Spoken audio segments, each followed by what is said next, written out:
Good day! Welcome to our continuing series on Kingdom Citizenship. Let us refresh our memory with the past materials we had.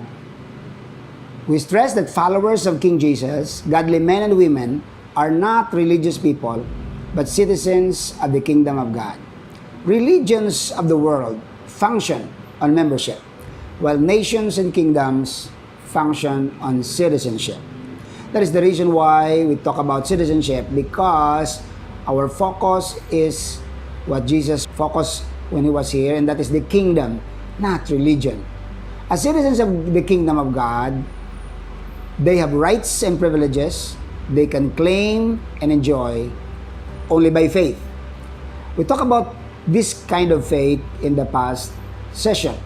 The same faith that ushered us, kingdom citizens, into our kingdom citizenship is the same faith that will move us to claim and enjoy our rights and privileges. Hebrews 11:6 stresses the necessity of this kingdom faith.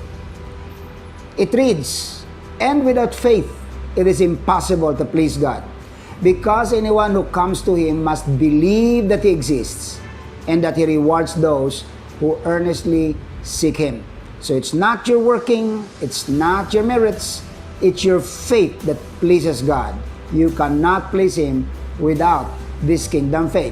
Hebrews 11 defines and describes what this kingdom faith is. And it reads, "Now faith is being sure of what we hope for and certain of what we do not see."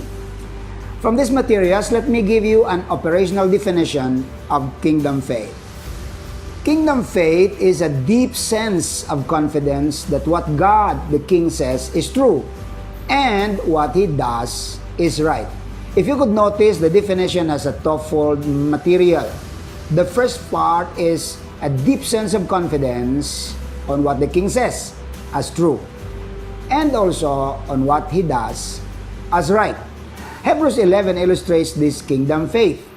For example, in verses 1 to 34, the first part of the definition, which is a deep sense of confidence that what God the King says is true, was experienced by the people in verses 1 to 34, starting with Abel, and Noah, and Abraham, and Isaac, up to Moses, and even to the prophets in the past. All things have been beautiful, miraculously taking place because of their faith. Wonderful things happen because of their faith. So the first part of the definition, kingdom faith, being the deep sense of confidence of what God says is true, is really stood on by them and are really taking place in their lives. But verse 36 to 40 illustrate the second part of the definition. And what is that? Still a deep sense of confidence.